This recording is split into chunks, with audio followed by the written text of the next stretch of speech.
Tu peux juste revenir un peu, vous, servant. Le slide d'avant. Encore. Nous sommes en fait dans une série qui s'appelle Actes de bénédiction et bénédiction en action. Donc depuis 3 semaines maintenant, nous sommes dans cette série et vous pouvez voir sur Facebook ou sur YouTube les prédications vidéo si vous n'avez pas pu les entendre. Amen. Et donc nous allons prier maintenant pour que Dieu nous parle. Nous restons encore dans cette série Actes de bénédiction et bénédiction en action.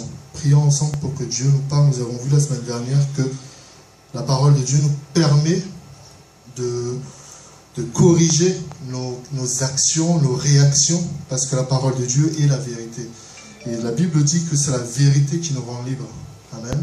Donc nous prions pour que Dieu nous parle et que la vérité de la parole de Dieu puisse transformer nos vies. Amen. Prions ensemble. Alléluia. Seigneur, nous te remercions pour toutes choses. Merci pour ta fidélité, Seigneur. Merci pour ces témoignages merveilleux où tu nous enseignes sur ton amour. Tu nous enseignes sur ton amour, Seigneur, et tu nous montres ton amour. Tu mets ton amour en application en écoutant, en exaucant nos prières, Seigneur. Et cet après-midi, nous sommes encore vraiment bénis de pouvoir nous assembler, de pouvoir entendre ta parole. Et Seigneur, ta parole est la vérité. Et que ta vérité, Seigneur, soit au fond de nos cœurs cet après-midi. Parle à chacun de nous, Seigneur. Enseigne-nous. Tu dis dans ta parole que ta parole est inspirée pour enseigner, pour instruire, pour corriger, pour amener à la justice. Et Seigneur, parle à chacun de nous cet après-midi. Sanctifie-nous par ta parole, Seigneur. Ta parole est la vérité. Amen. Amen. Donc, juste quelques rappels de la semaine dernière. Nous avons vu ce message semence de bénédiction pour une récolte de bénédiction. Je fais un résumé très rapide. Certains d'entre vous sur Facebook ont déjà dû voir ça. Ces mots qui disent soit un porte-bonheur, soit une porte au bonheur des autres. Apporte le bonheur aux autres en les aimant, les encourageant, les respectant. Apporte le bonheur, mais pas le bonheur à la porte. Aimer le bonheur, c'est bien. Le bonheur d'aimer Dieu et ton prochain, c'est excellent. Et la Bible dit, dans Matthieu chapitre 5, verset 9, « Heureux ceux qui procurent la paix, car ils seront appelés fils de Dieu. » Et nous avons vu donc la semaine dernière qu'il fallait semer dans la vie des gens pour récolter des bénédictions. Et Dieu nous enseigne à travers Ecclésiaste chapitre 11, verset 6, « Dès le matin, sème ta semence et le soir ne laisse pas reposer ta main. Car tu ne sais pas ce qui réussira, ceci ou cela, ou si l'un et l'autre sont également bons. » Nous allons continuer, nous avons réfléchi un petit peu sur ce proverbe malgache qui dit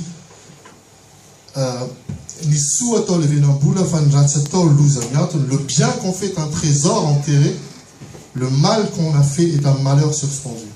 Et donc on avait vu que faire du bien aux autres est toujours une bénédiction. Faire du bien aux autres est toujours une bénédiction. Et au contraire, faire du mal est une semence de malédiction pour nous-mêmes. Et c'est vrai que c'est quelque chose qu'il faut toujours rappeler, que quand tu sors de ta bouche une insulte, une malédiction, la malédiction, l'insulte, elle passe d'abord par ta bouche. Donc elle sort de toi, mais elle est déjà passée par toi. Donc la malédiction, elle est déjà en toi aussi, avant de peut-être maudire quelqu'un d'autre. Amen. Donc nous avons vu, je vous invite à le lire chez vous, Matthieu chapitre 25, à partir du verset 35 et 46, où Jésus nous enseigne, quand j'étais nu, vous m'avez vêtu.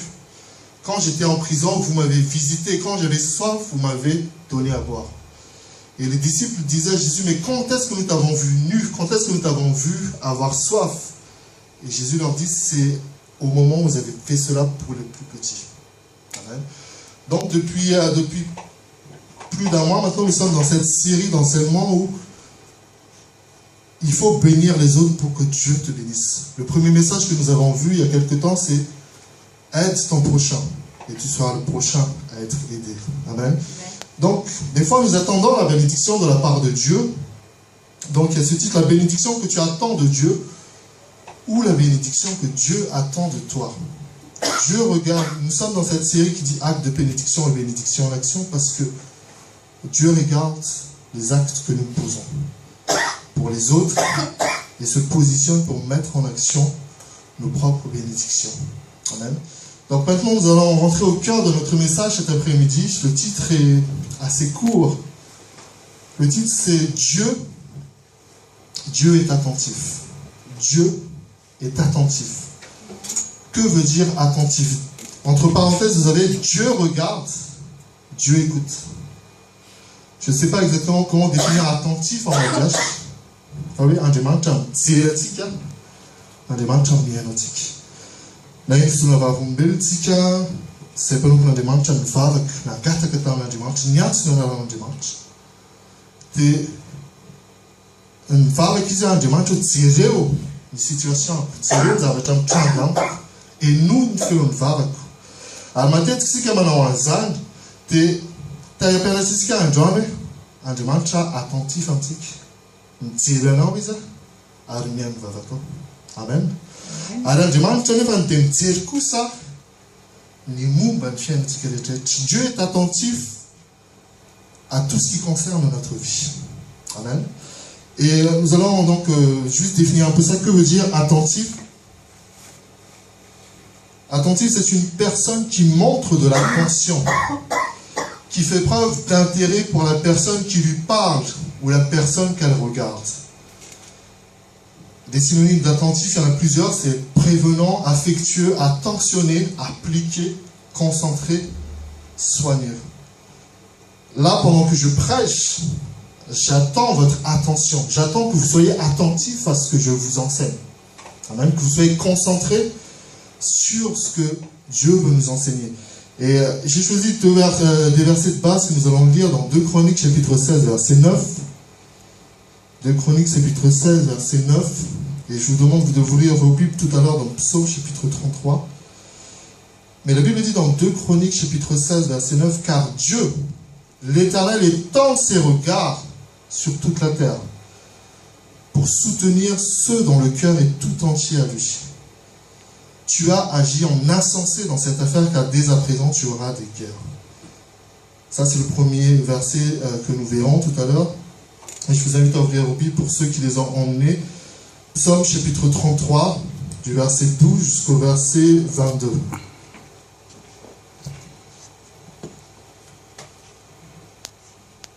Psaume chapitre 33, du verset 12 jusqu'au verset 22. Si vous n'avez pas emmené vos Bibles, les versets vont s'afficher. Psaume chapitre 33, à partir du verset 12 jusqu'au verset 22.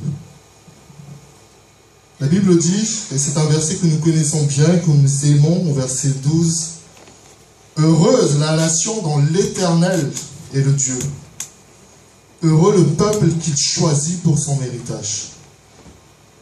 L'Éternel regarde du haut des cieux, il voit tous les fils de l'homme. Du lieu de sa demeure, il observe tous les habitants de la terre.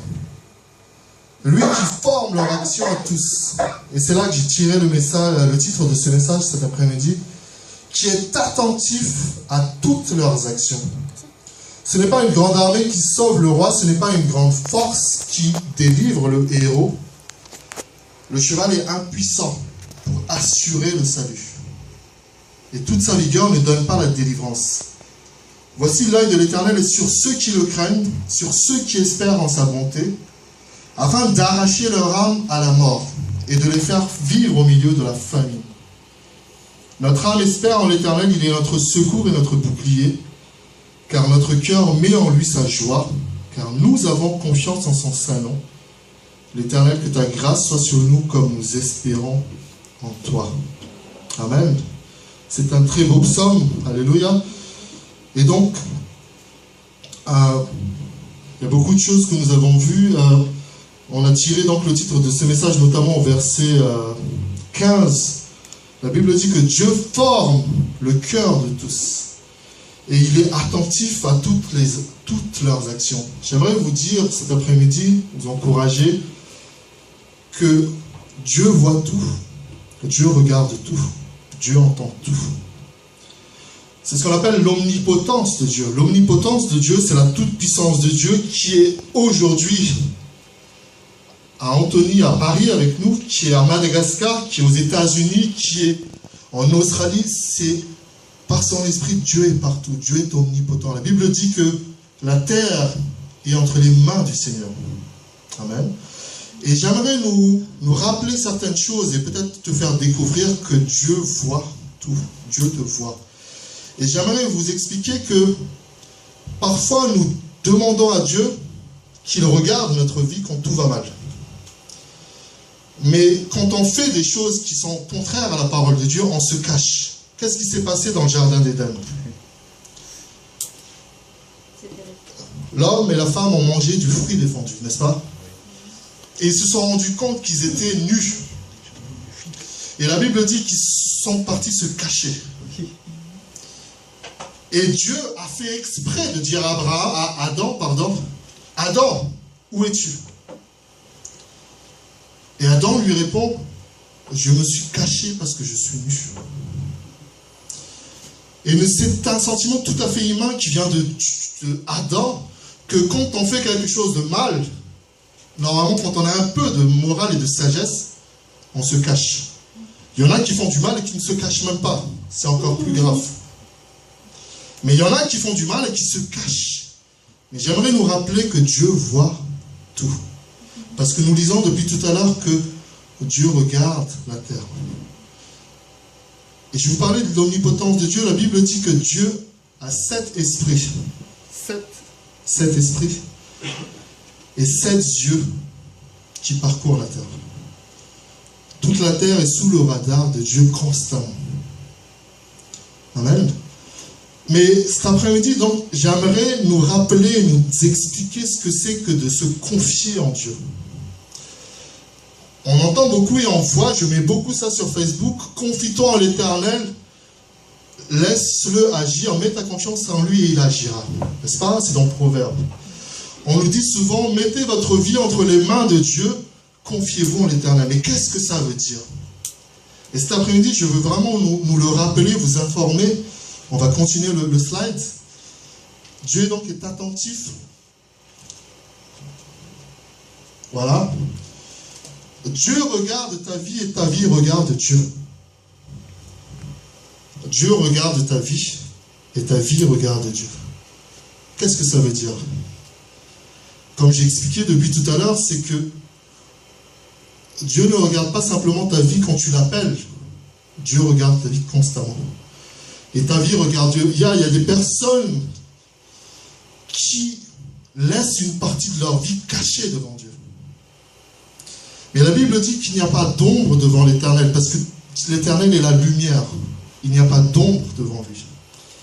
Que la Bible dit que rien n'est caché devant l'Éternel. Et nous sommes dans des temps, chers frères et sœurs, où nous devons nous mettre en ordre devant le Seigneur. Nous sommes dans des temps où nous devons véritablement confier notre vie entre les mains du Seigneur. J'aimerais vous encourager, quand tu quittes ce message, à vraiment mettre toute ta vie entre les mains de Dieu, tous les domaines de ta vie. Que veut dire se confier? Dieu veut que tu te confies en lui véritablement. Se confier signifie partager quelque chose à quelqu'un, partager son histoire de son intimité. Hier soir, on a regardé une émission avec ma femme de danse avec les stars. Et la particularité de cette émission hier, c'est que chaque star racontait un moment particulier de leur vie. Ils se confiaient, disent, bon, moi ce qui m'a donné le courage, c'est ma mère qui m'a toujours soutenu. Moi ce qui me pousse à agir, c'est pour honorer mes parents qui sont décédés, etc. Ils se sont confiés à quelqu'un, ils ont raconté leur vie. Et donc j'aimerais vous expliquer que confier sa vie en Dieu, c'est pas simplement comme le disait le témoignage. Confie ta vie en Dieu, tu pries une fois et c'est tout. Tu ne donnes pas les détails à Dieu. La Bible dit que dans Philippiens, faites connaître vos besoins à Dieu. Faites connaître votre besoin à Dieu, ça ne veut pas dire point final, Andriamanitra te hafantatra momba ny fiainanao. Andriamanitra tsy hoe javaka tsy nahitan'ny Adama sy Eva hoe niafina izy. Fa nanao fananizy izy nitendry any Adama sy Eva hoe aiza ianao. Car se confier en Dieu, ça veut dire vraiment se mettre sérieusement devant Dieu.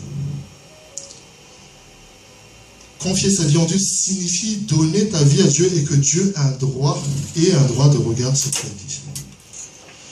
Dieu a un devoir et un droit de regard sur ta vie. Nous allons voir dans un prochain message où on voit des serviteurs de Dieu qui prient. On voit David qui prie dans les psaumes, « Seigneur, ne m'oublie pas. Seigneur, regarde ma situation. » Mais quand Dieu vient regarder ta situation, tu dis, non, Seigneur, ne regarde pas ça. Je t'ai dit de regarder ça. Mais Dieu veut tout voir. Et Dieu veut que tu sois honnête devant lui. Tu dis, Seigneur, je veux te donner tout ce qui me concerne. On va continuer le slide. Dieu veut s'impliquer dans ta vie compliquée. Dieu veut s'impliquer dans ta vie compliquée. Dieu veut... Je tire votre attention sur la deuxième phrase. Dieu veut faire partie de ta vie et Dieu ne veut pas que tu lui confies qu'une partie de ta vie, mais toute ta vie. Amen. On a lu tout à l'heure dans 2 Chroniques chapitre 16 verset 9, car Dieu l'Éternel étend ses regards sur toute la terre.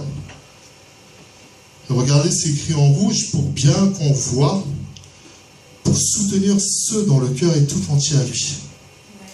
Ça veut dire qu'il y a des personnes dont le cœur n'est pas entier à Dieu. Ils attendent du soutien de la part de Dieu, mais leur cœur n'est pas entier. Et Dieu ne soutient pas. Et quand vous lisez le contexte, je vous invite à lire l'histoire chez vous. C'est pour ça que la suite, la Bible dit, cet homme, ces 2 personnes qui parlent, disent, tu as agi en insensé dans cette affaire. Car dès à présent, tu auras des guerres. Quand tu décides de marcher de ton propre chef, de ta propre décision, tout seul, en ne confiant qu'une partie de ta vie à Dieu, tu agis en insensé, dit la Bible. Parce que tu auras des guerres. Amen. C'est une phrase que j'ai déjà mise sur Facebook et je vous le partage cet après-midi. Dieu regarde ta vie, donc ta vie regarde Dieu. Dieu bénit ceux qui acceptent de façon sincère que Dieu s'insère dans leur vie. La Bible dit dans Hébreux chapitre 10, verset 22, « Approchons-nous avec un cœur sincère, dans la plénitude de la foi, les cœurs purifiés d'une mauvaise conscience et le corps lavé d'une eau pure. » Amen. Approchons-nous d'un cœur sincère. Vous savez que ça veut dire sincère. Sincère, ça vient, littéralement, ça signifie sans cire. La cire, c'est quoi? La cire, c'est quelque chose qu'on utilise, qu'on peut utiliser pour, par exemple, les objets comme des statues, comme des sculptures. Et quand une sculpture est cassée, quand une poterie est cassée, on peut mettre de la cire dessus pour essayer de colmater les brèches, de cacher quelque chose. Et quand on venait voir l'œuvre, on s'est dit, mais l'œuvre est parfaite. Mais quand on regarde au soleil, on voit la cassure. Mais la cire permet de faire croire que l'œuvre est parfaite. Et donc, il y a cette expression qui est venue, qui dit sans cire, c'est dans des temps anciens, on expliquait, les vendeurs expliquaient, non, ce produit est original, il est sans cire. On est sincère avec vous. Donc, Dieu nous demande d'être sincères. On va continuer. La Bible dit, on va regarder, donc on revient sur Psaume 33, versets 15 et 19. Ne demande pas à Dieu d'être attentif, c'est-à-dire de répondre à tes prières, si tu n'acceptes pas que Dieu soit attentif à toutes tes actions. Comme on a entendu dans le témoignage tout à l'heure, c'est que l'amour se répond. Amen. Quand Dieu te bénit, tu bénis Dieu. Quand tu veux que Dieu te bénisse, tu acceptes qu'il vienne voir les choses dans ta vie. Ce qui est difficile pour nous, c'est la peur d'être dérangé par Dieu. C'est la peur que Dieu voit un côté sombre de notre vie et qu'il nous dise « change ce côté sombre ». Et alors même beaucoup de chrétiens, beaucoup de personnes qui aiment Dieu, qui croient en Dieu, se disent « Je ne veux pas vraiment pratiquer ma foi parce que j'ai peur que Dieu me dise de changer ça, parce que je ne veux pas changer. » Mais ta foi va être limitée, ta relation avec Dieu va être limitée. Et alors que tu t'attends à beaucoup de choses, tu vas être déçu parce que Dieu soutient ceux dont le cœur est entier à lui. Amen. Psaume 33, verset 15, nous l'avons lu tout à l'heure. Dieu forme le cœur de tous. Il est attentif à toutes nos actions. Psaume 66, verset 19 dit « Mais Dieu m'a exaucé. Il a été attentif à la voix de ma prière. » On va continuer.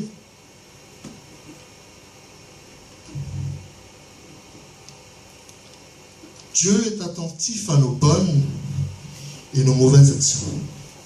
C'est ce qu'on dit depuis tout à l'heure. Dieu est attentif à notre conduite.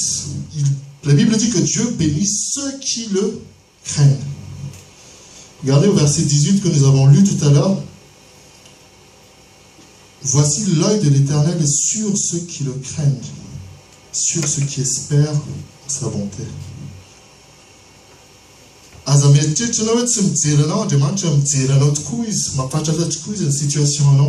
Situation antique. Femme, c'est la demande, tu vois. Malatena na mam, vesa tu malatena na is. Fa, na dita na demande, tu as une situation non. Mais tu me réagis, ça tu es non, bah tu me réagis. Dieu regarde nos réactions. Quand Dieu voit que nos réactions, nos actions ne sont pas en conformité avec sa parole, Dieu ne bouge pas non plus. Amen. Dieu attend ton action, Dieu attend ta réaction. Parce que la Bible dit que Dieu est attentif à toutes les actions des hommes. Donc cet après-midi, nous sommes dans cette série qui dit actes de bénédiction et bénédiction à l'action. Quels sont les actes que tu poses devant Dieu? Quels sont les actes que tu poses pour les autres?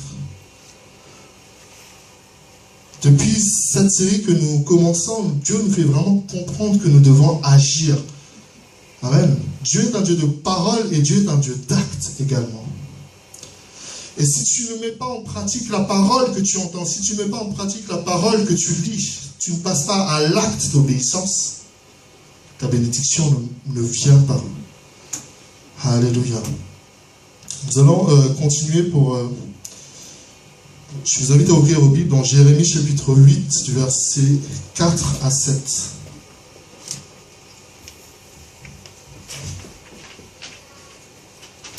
Jérémie chapitre 8, verset 4 à 7.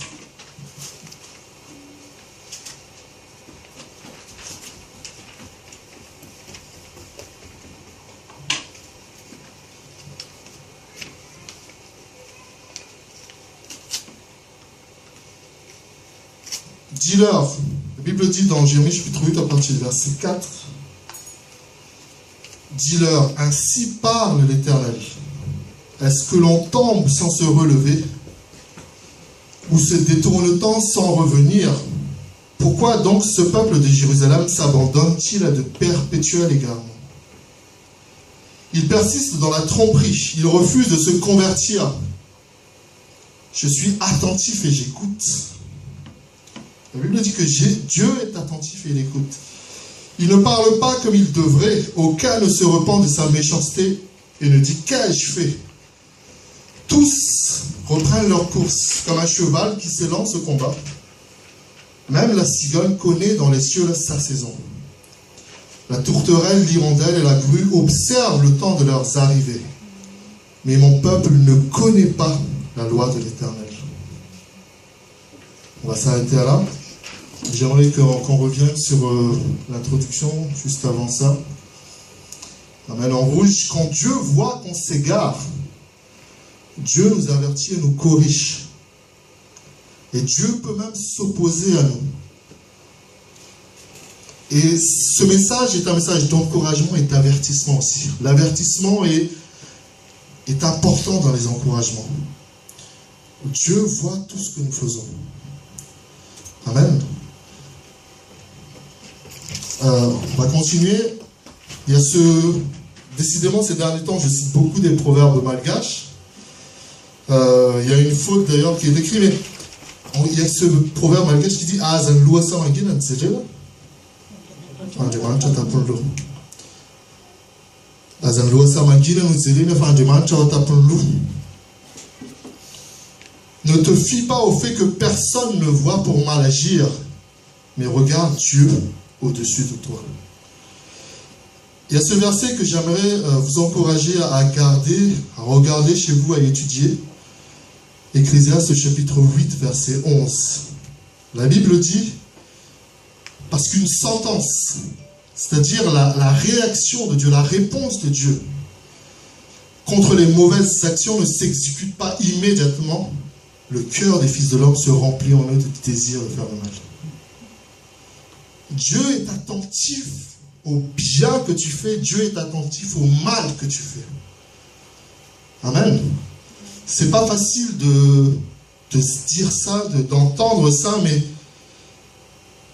Dieu veut nous enseigner, nous corriger pour nous encourager. Amen.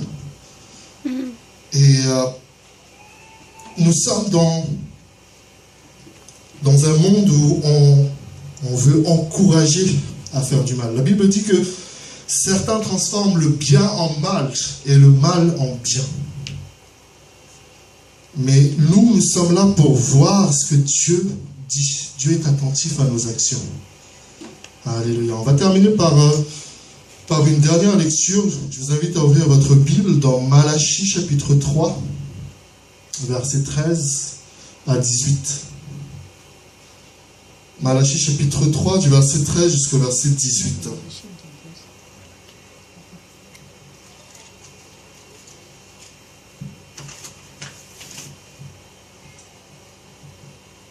Donc Malachie chapitre 3, du verset 13 jusqu'au verset 18.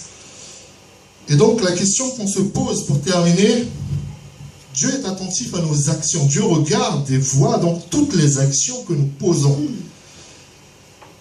Et on va finir sur une touche positive et d'encouragement, parce que autant Dieu nous avertit quand les choses vont mal, autant Dieu nous bénit quand nous posons les bonnes actions.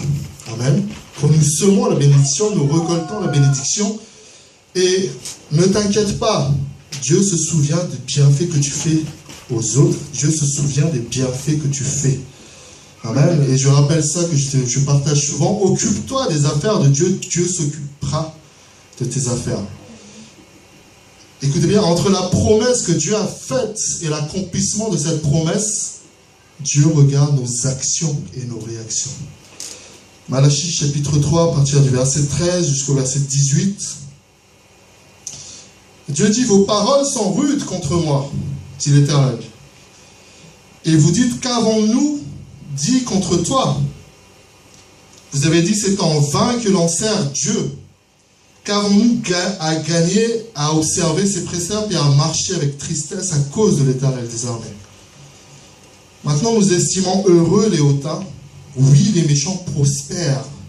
Oui, ils tentent Dieu et ils échappent. Et regardez bien le verset 16. Alors, ceux qui craignent l'Éternel se parlèrent l'un à l'autre. Et l'Éternel fut, encore ce mot, attentif. Et il écouta. Et un livre de souvenirs fut écrit devant lui. Pour ceux qui craignent l'Éternel et qui honorent son nom.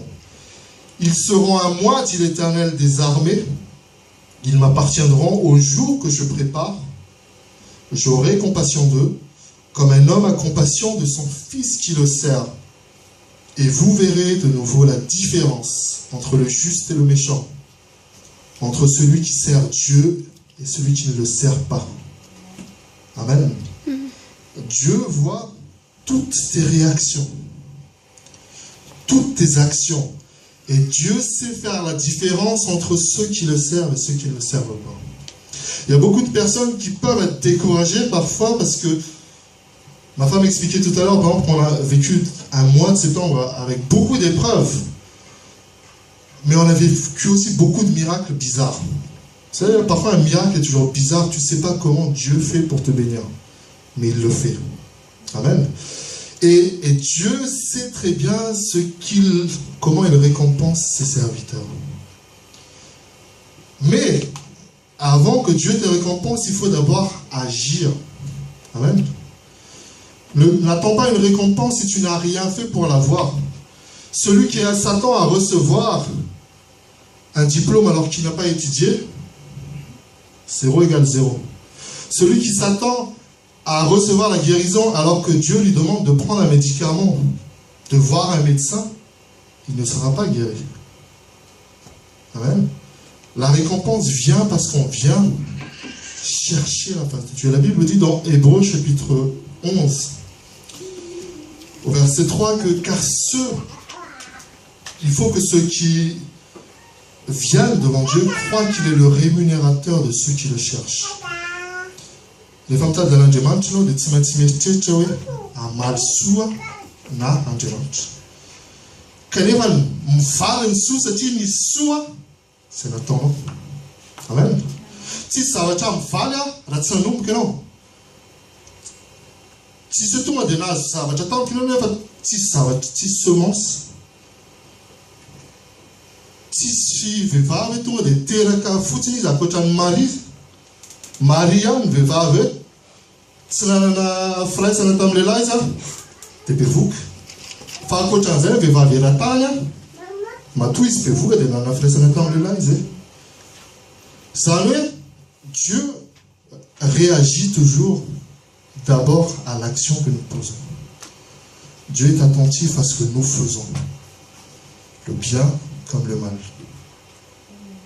Et cet après-midi, j'aimerais vous encourager à réfléchir sur ce message.